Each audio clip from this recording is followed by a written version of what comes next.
Capital ships represent the power, capability, and dominance of the BLACKTRON fleet. These ships are a forward line of defense, possibly offense. The most critical element of BLACKTRON projection of power, maintaining a forward presence in the quadrant. In the early days of BLACKTRON colonial fleet, capital ships were mere space cargo barges armed with a few energy cannons along port and starboard.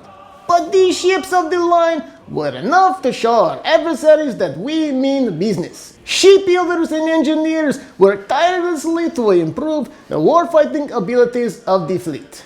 A source of inspiration to our troops and nightmare fuel to our enemies, they are the backbone of the fleet. So, it is my pleasure to present my own creation. The BLACKTRON Space Force is tested capital ship, the BSF Ranger. But first, a brief history of the original design. The project began in late 2019 and aimed to maintain similar design characteristics of the BLACKTRON line, however, upscaled to a substantial degree. At the BLACKTRON Space Force, a consensus was reached on what constituted a capital ship, looking at precedents set by other BLACKTRON master builders and practical comparisons to existing official sets. The ship must meet the following criteria to be considered a BLACKTRON capital ship. Number 1. It must absolutely positively be minifig scale. It must be at least 2 decks or levels tall. It must be at least 5 32 by 32 base plates in length or 160 studs. You see 7 feet and all the way through the length of the hull.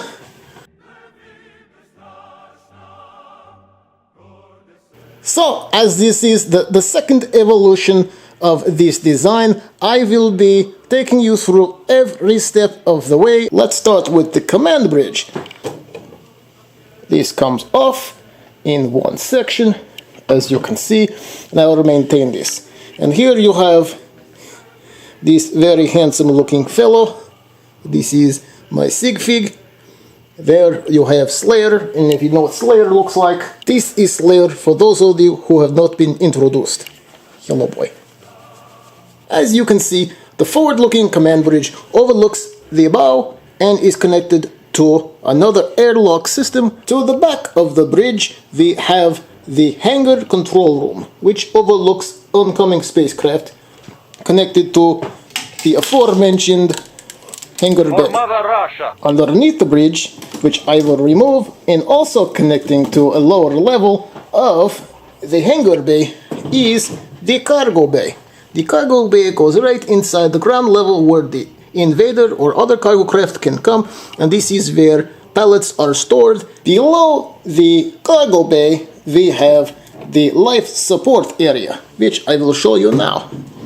This can be reached by removing the cargo bay and also the forward firing battery, which I will do now. This is where most of the crew is able to live comfortably, eat, sleep, and repeat. On front side, we have the armory for repelling of intruders. You can see automatic rifles and shotguns. You may notice a gangway ladder which allows access to the next deck. There is a secondary one right here for climbing down to the next level. Behind the cafeteria and accessible through the hallway is the main crew quarters. As you can see, there is bunk beds and lockers and also a bathroom. Below the main hangar bay, you have the living arrangements for guests. And in this case, because this is a destroyer/assault ship, this is where the combat troops come to reside. As I mentioned, this section is rigid and it will have 3 levels, but it will not be able to be disassembled except for these panels on this side, which you are able to look inside to see extra detail for the engineering ship and midsection. Below the living area is the Ramadan corridor, which connects to the engineering section. The sick bay has 4 bunks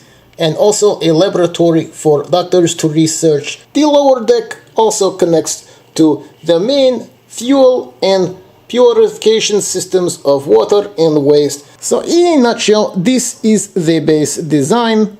2 months of refit followed, which included a near total rebuild of everything forward of the main drive and engineering sections, so that the ship could be divided into 6 48 stud long sections. These sections are joined by black 2458 brick modified 1x2 with pins connected to black 3700 Technic bricks 1x2 with hull. The majority of the decks constructed are on the strong, albeit discontinued black 30072 brick 12x24s. This common design feature of every module allows the ship to be quickly assembled and disassembled with only a few minutes, and also is easily transported in 18-gallon tote bins with a little bubble wrap.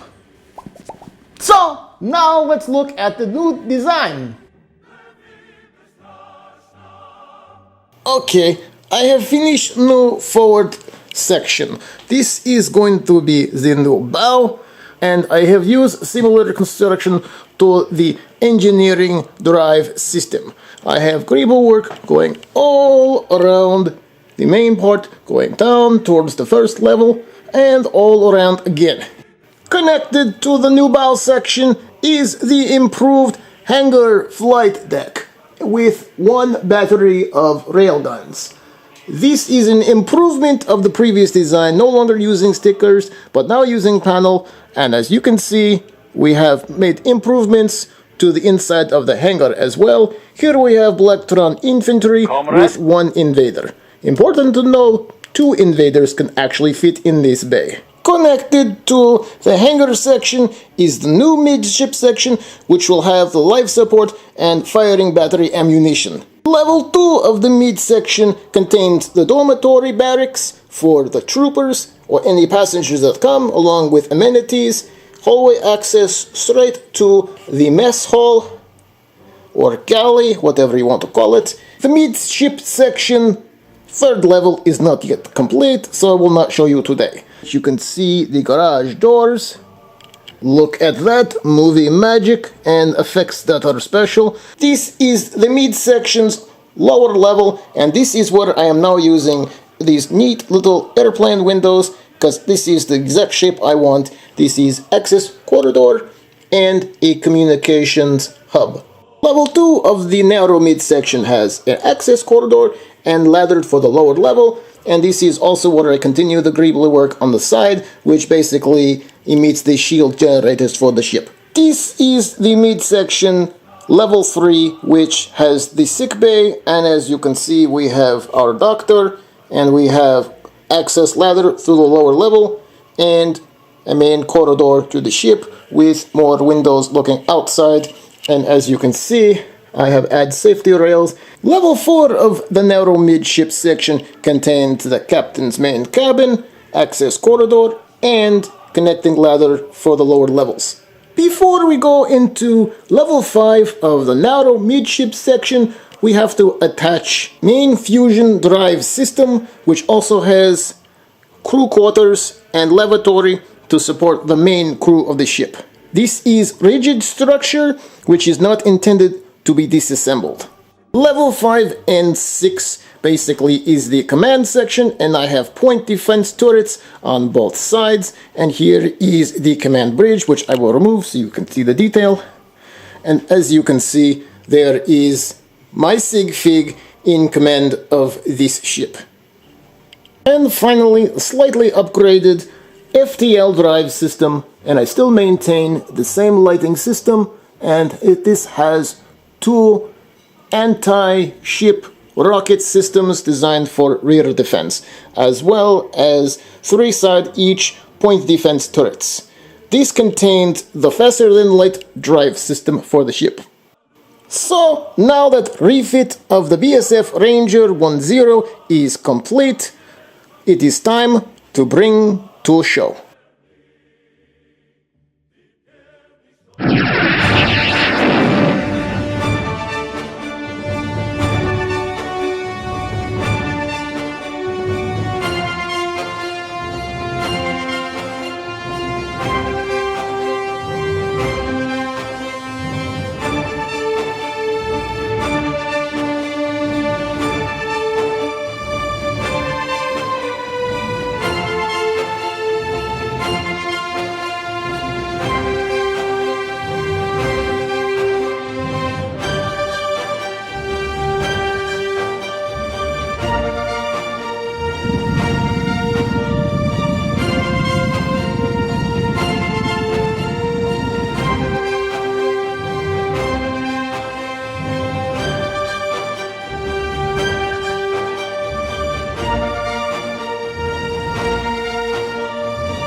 What do you think? You think good? This concludes my update for Refit 3 of my BLACKTRON capital ship MOC. Be sure to like and subscribe to my channel and affiliate channels as well. I am Commander Pavel. Thank you for watching, and be sure to check out my future updates to this and other builds and layouts for the BLACKTRON Space Force.